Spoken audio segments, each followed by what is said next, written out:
Hello everyone and welcome to another Bachatarockstar Hearthstone video with Paladin now. As you all know, I heart Paladin. Big time. Paladin's my jam. I like making dudes. Making big dudes that kick the crap out of A dudes. And just buffing all the dudes. We like to get swole. Paladin is the Gold's Gym weightlifter of classes. And doggone it, I want it to be good. Is it going to be good? We'll see. I'll say this. Their quest is good. The Last Kaleidosaur. Quest. Cast 6 spells on your minions, and your reward is Galvadon.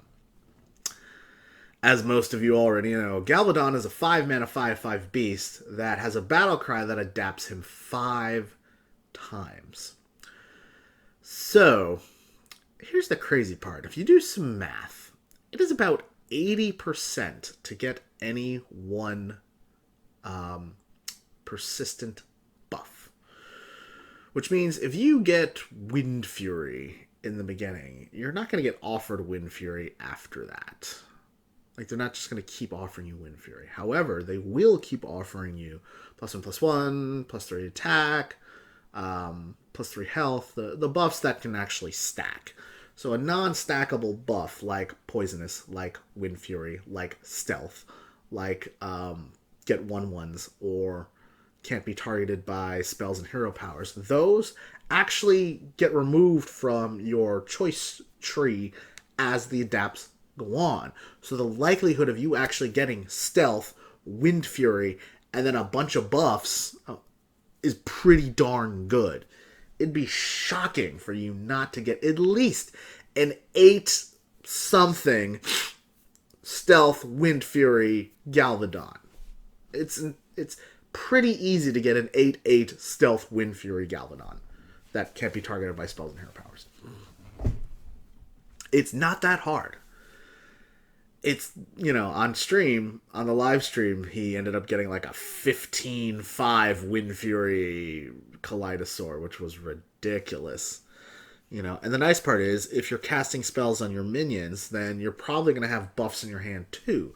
So when it comes around time for this huge Wind Fury crazy beast to actually attack, you can buff him again. You can go Blessed Champion, or Blessing of Might, or fucking whatever, even just another adaptation, or just, a few more buffs, and then that card becomes insane and is an OTK combo.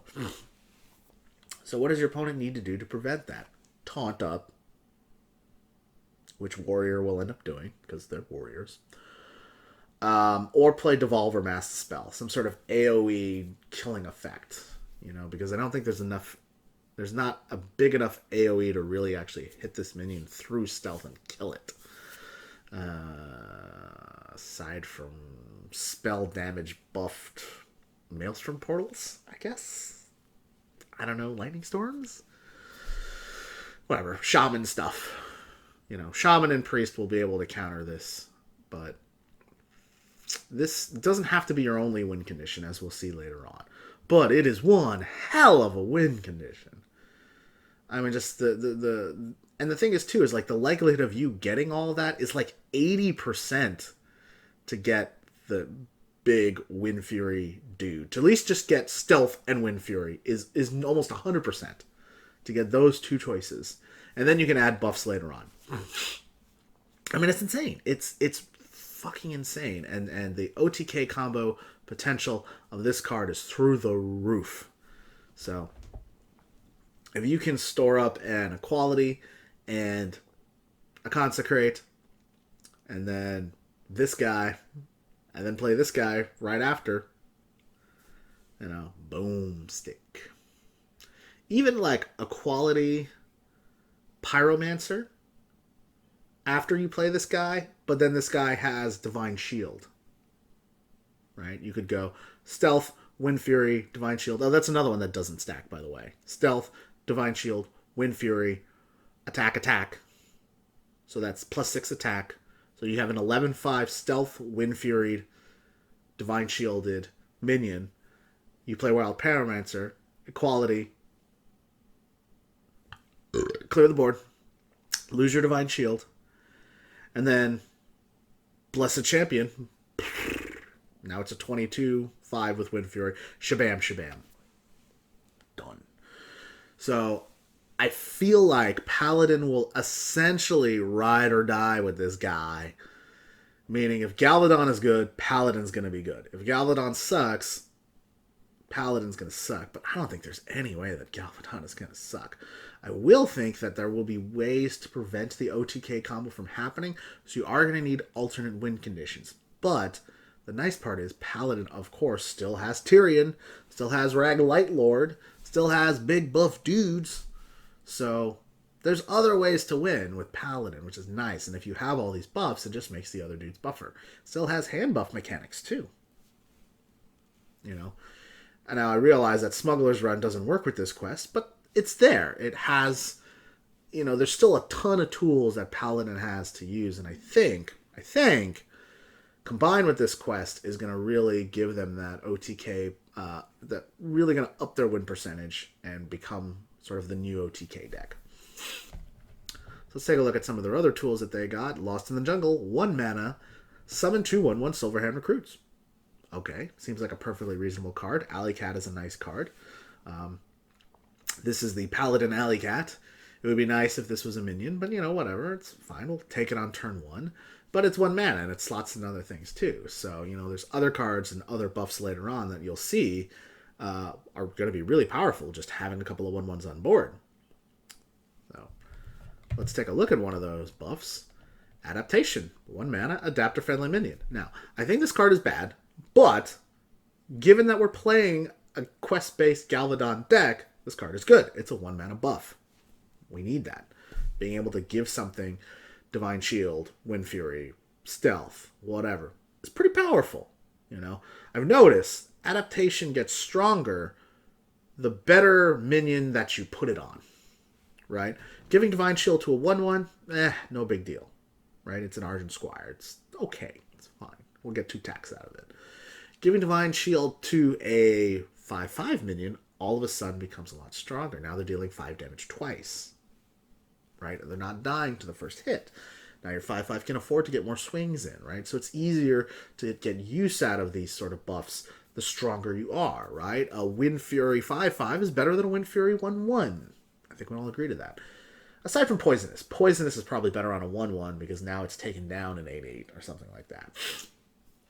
But for the most part, you want to sort of play this on a bigger minion. Well, adaptation scales really well with other buffs, right? A Blessing of Might and then an adaptation, and now all of a sudden this thing has +6 attack.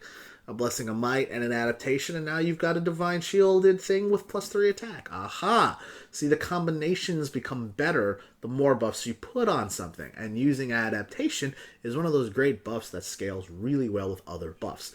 Now, if only we had a creature that really, really worked with buffs. Oh my god, there he is. Primal Fin Champion. Didn't see it coming? You know you did. You're smart because you're watching this video. Or you're just doing it for the goofy jokes.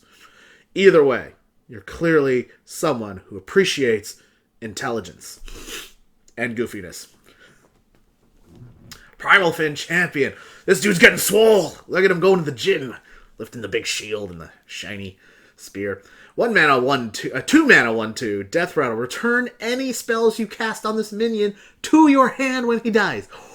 What? What? Say what? That means all the buffs that are on this card come back to your hand afterwards, effectively giving you double buffs.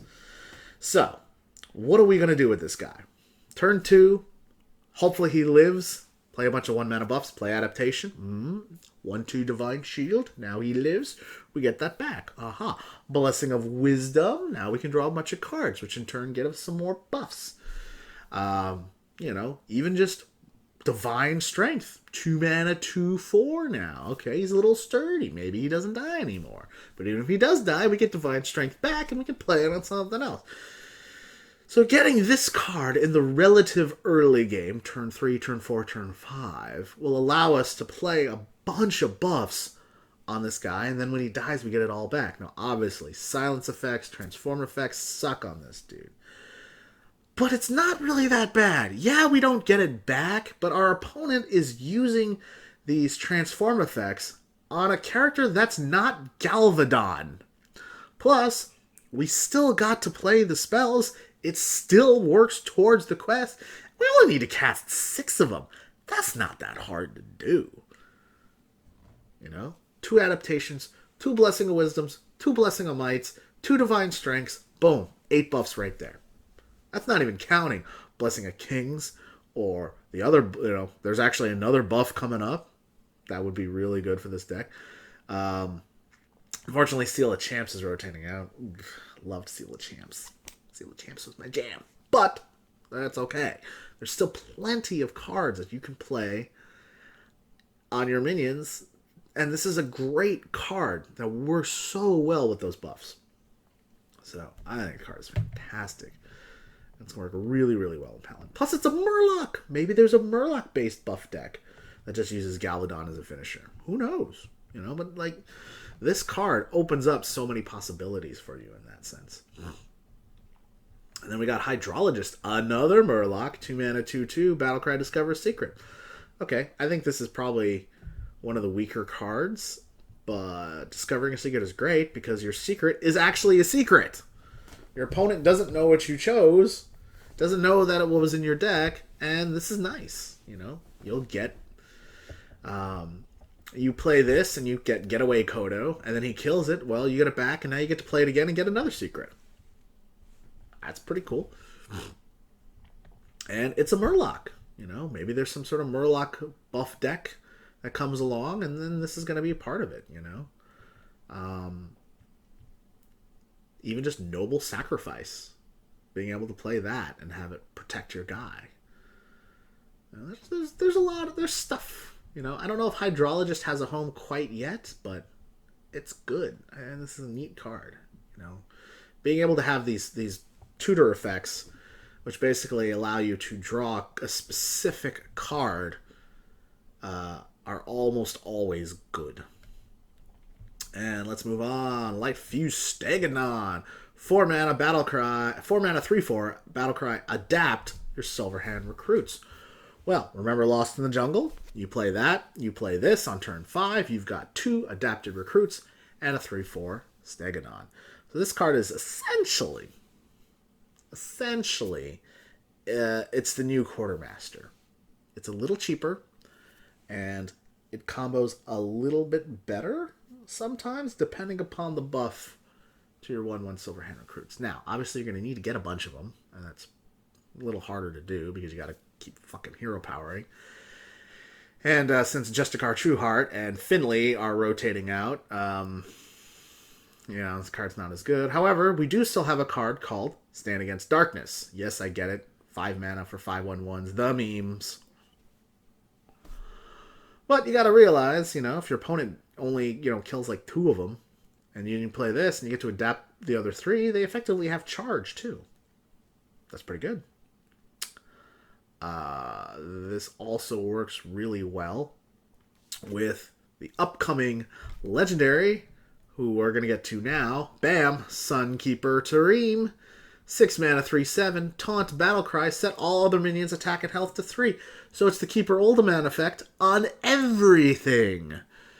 And notice, look at his hand. He's a 3/7. So your opponent is going to have to send in at least 2 and a ping to kill this guy. Or some sort of remove effect. Whatever. But what it does is it just equalizes the board. So as long as you have the same number of minions as he does, you're going to be ahead.